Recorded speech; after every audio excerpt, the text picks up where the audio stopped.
बिस्मिल्लाहिर्रहमानिर्रहीम। अस्सलाम वालेकुम नाज़रीन, आप यूट्यूब और फेसबुक चैनल देख रहे हैं।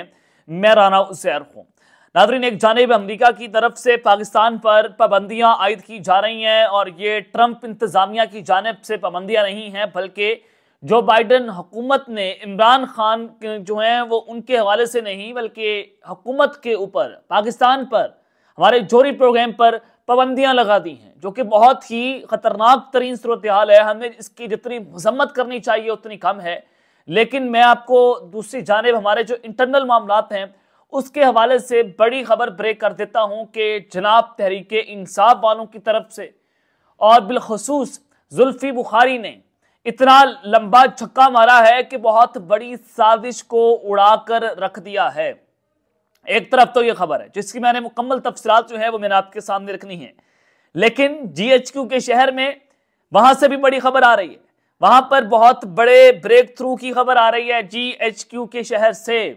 अडयाला जेल में जनाब मुज़ाकरात कामयाब हो सकते हैं, बल्कि आप ये कह लें कि होने जा रहे हैं तो कहना गलत नहीं होगा। एक ताकतवर तरीन मुलाकात की गूंज है।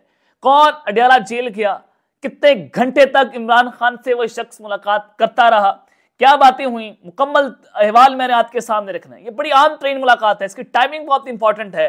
और फिर शहबाज शरीफ की कुर्सी खत्म, पहला एग्जीक्यूटिव ऑर्डर आज जारी हो चुका है। तमाम तफसीलात मैंने आपके सामने रखनी है, लेकिन आगे बढ़ने से पहले आप सबसे दरख्वास्त कि चैनल को जरूर सब्सक्राइब कर लें, बेल आइकन को दबा दें। आने वाली तमाम तर अपडेट्स आपकी खिदमत में बर वक्त पेश होती रहें। नाज़रीन, सबसे पहले अमेरिका ने पाकिस्तान पर पाबंदियां लगाई और आपने देखा कि पाकिस्तान तहरीक इंसाफ के साथ इसको जोड़ने की कोशिश की जा रही है मखसूस तबके की तरफ से कि देखें जी, ये पीटीआई ने लॉबिंग फर्म हायर्स की हैं, ये पीटीआई ने सारा कुछ करवाया है कि इमरान खान की रिहाई के लिए सफारती तौर पर ये कुछ दबाव डाला जाए इस्टेब्लिशमेंट के ऊपर, हुकूमत के ऊपर, ताकि इमरान खान की रिहाई जो है वो इस पर जरूरी और जल्द हो सके। ये नैरेटिव बनाया गया।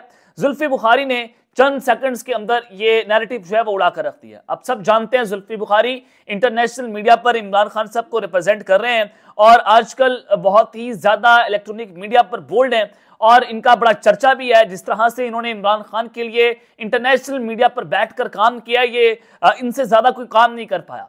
अब जनाब हुआ यह है कि जुल्फी बुखारी ने पाकिस्तानी इदारों पर हालिया जो अमरीकी पाबंदियां हैं उनकी मजम्मत कर दी है और ये बहुत अच्छे वक्त पर पाकिस्तान तहरीक इंसाफ ने बहुत अच्छा फैसला किया, अच्छा कदम उठाया और ये मुजम्मत करके दुश्मनों के मुंह आज पीटीआई ने एक तरफ तो बंद कर दिए हैं।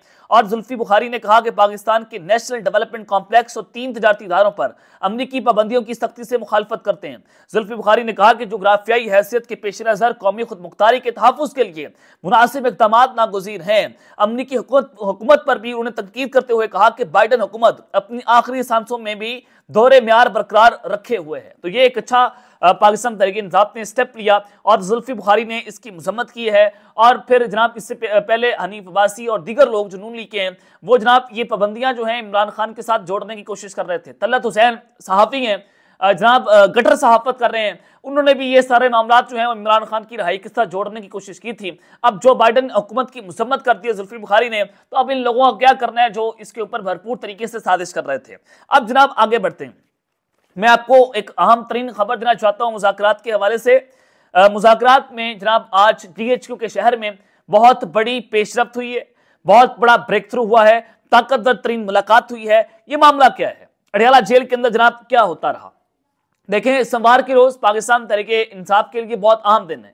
सोमवार के रोज इमरान खान साहब का फैसला है 190 मिलियन पाउंड केस का और इमरान खान के हवाले से ये बात है कि इस्टेब्लिशमेंट चाहती है कि इमरान खान जो है इस्टेब्लिशमेंट की शराइत पर मुज़ाकरात करें। इमरान खान उनकी शराइत पर मुज़ाकरात करने को तैयार नहीं है। ये असल डेडलॉक है, डेडलॉक कहीं और पर नहीं है। और बाकी जमातें जैसे नून लीग है, पीपल्स पार्टी है, एमक्यूएम है, वो तमाम जमातें फौज और इस्टेब्लिशमेंट के तरीके इंसाफ से इख्तलाफात की वजह से इख्तिदार के अंदर बैठी हुई। और ये लोग क्यों चाहेंगे मुज़ाकरात हो जाए? मैं आपको अपने पिछले व्लॉग में बता चुका हूं कि ये मुज़ाकराती कमेटियों का जो खेल खेला जा रहा है इससे बात बहुत आगे बढ़ गई है। आइंदा आने वाले दिनों के अंदर आप देखेंगे कि पस्से पर्दा जो राब्ते हैं वो बहाल होने जा रहे हैं। अब मैं आपको खबर ये देना चाहता हूं, जनाब आज अली अमीन गंडापुर अडयाला जेल में 1.5 घंटे तक इमरान खान से मुलाकात करते रहे।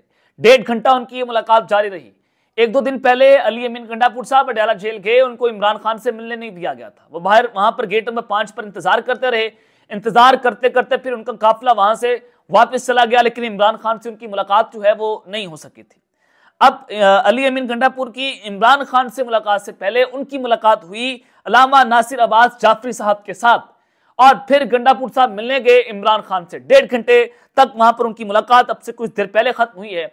और मैं आपको ये बताना चाहता हूं कि पहले इनको मिलने नहीं दिया गया, अब अली अमीन गंडापुर को मिलने दिया गया, और यहां पर जराए बताते हैं कि बहुत बड़ा ब्रेक थ्रू हुआ है। और अब गंडापुर साहब इमरान खान का पैगाम ताकतवर तरीन इदारे या ताकतवर तरीन शख्सियात को पहुंचाएंगे, जिनके साथ इमरान खान के इस वक्त मुज़ाकरात हो रहे हैं, जिनके साथ डायरेक्टली खान साहब जो हैं उनके हॉटलाइन के ऊपर राब्ते हो रहे हैं। तो ये एक बहुत बड़े ब्रेक थ्रू की खबर है। और ये मुलाकातें इस वक्त GHQ के शहर में हो रही हैं, अडयाला जेल के अंदर, और दायरा अडयाला से बहुत नजदीक है GHQ। और फिर अल्लामा नासिर अब्बास जाफरी के साथ मुलाकात गंडापुर की। तो ये मुलाकातें की टाइमिंग्स बहुत इंपॉर्टेंट है कि सफारती हलकों में जो दबाव बढ़ गया है इमरान खान की रहाई को लेकर, डोनाल्ड ट्रंप की ट्वीट्स, जो उनके करीबी लोग हैं उनकी ट्वीट्स का आना, रिचर्ड ग्रेनल और फिर डोनाल्ड ट्रंप के अटॉर्नी जनरल का ये बताना कि फ्री इमरान खान, रिलीज इमरान खान, जिस तरह से ट्रेंड्स बन रहे हैं, अब सफारती हलकों में दबाव है कि इमरान खान साहब के साथ आप अपने मामलात को तय करें, सऊदी अरब की तरफ से भी और अरब अमारात की तरफ से भी। तो अब गंडापुर साहब किसी अहम शख्सियत का पैगाम लेकर वहां पर के, यहां पर बर्फ पिघलने की खबरें जो है मेरे पास पहुंच रही हैं कि कहीं ना कहीं बर्फ पिघलना जनाब शुरू हो गई है। और पाकिस्तान तहरीक इंसाफ ने भी जनाब अपने अंदर जो है वो अब सफाई करना शुरू कर दी है। सलमान अहमद जो बुशरा बीबी के ऊपर पिछले कुछ दिनों से बड़े गंदे गंदे इल्जाम जो है वो लगा रहे थे, सिंगर हैं जनाब, तो आज इमरान खान के खिलाफ सोशल मीडिया पोस्टें करने पर गुलकार सलमान अहमद खान की आज PTI ने बुनियादी रुकनियत मुअत्तल कर दी है, खत्म कर दी है। उनको आज PTI से बाकायदा तौर पर निकाल दिया गया है। बैरिस्टर गौहर ने नोटिफिकेशन जारी कर दिया। और सलमान अहमद मीडिया बयान से पार्टी क़यादत और वर्कर्स में नफाक पैदा करते रहे, तो इस हवाले से अब उनके इमरान खान के खिलाफ, उनके अहले खाना के खिलाफ इन्होंने सोशल मीडिया पर कुछ पोस्ट की थी। अब उनके बयान से उनसे पार्टी ने आज इज़हार लाताल्लुकी कर दिया है। अब वो पाकिस्तान तहरीक इंसाफ का हिस्सा नहीं है। तो जनाब ये एक बहुत अहम खबर है। और पाकिस्तान तहरीक इंसाफ जो है वो अब इन लोगों से जो सोशल मीडिया बाहर से बैठकर चला रहे हैं, और ये इमरान खान के हामी नहीं है, ये जनाब ये सलमान अहमद, ये सारे के सारे लोग इमरान खान के खिलाफ काम कर रहे हैं। ये इमरान खान के सफ़ों के अंदर रहकर खान का गद्दार था, मैं आपको बता रहा हूं। और PTI ने बहुत अच्छा फैसला किया, तगड़ा फैसला किया सलमान अहमद को निकालकर, और ये मैसेज भी पहुंचाया कि हम गद्दार नहीं हैं। अगर इमरान खान गद्दार है तो 25 करोड़ अवाम भी गद्दार हैं। जाहिर है इमरान खान साहब पूरी दुनिया में आपका परचम लेकर चलते रहे, आप में से कोई उस वक्त पैदा भी नहीं हुआ था, तब से खान साहब पाकिस्तान को रिप्रेजेंट कर रहे हैं। 1992 का वर्ल्ड कप उसने जितवा कर दिया, शौकत खानम उसने आपको दिया, नमल यूनिवर्सिटी उसने आपको दी, इस मुल्क को उसने जो कुछ दिया, क्या सियासतदान इस मुल्क को वो दे सका? उसने सरकारी पैसों के ऊपर नवाज शरीफ कार्डियोलॉजी सेंटर नहीं बनाया, उसने privately Shaukat Khanam cancer hospital बनाया क्योंकि उसकी मां कैंसर से मर गई थी। उसने कहा किसी और की मां कैंसर से ना मरे, उसने नमल यूनिवर्सिटी बनाई। वो सियासत में आया, आपने उसको जेल में डालकर फेंक दिया। अब जनाब मामला ये है कि इसमें बहुत बड़े ब्रेक थ्रू की खबर आ रही है। तो अल्लाह ताला पाकिस्तान की खैर करे। अब तक के लिए इतना ही, अपना ख्याल रखिएगा और इस लंगा अपने लाजमी ख्याल रखना है। अल्लाह ने के बाद पाकिस्तान जिंदाबाद।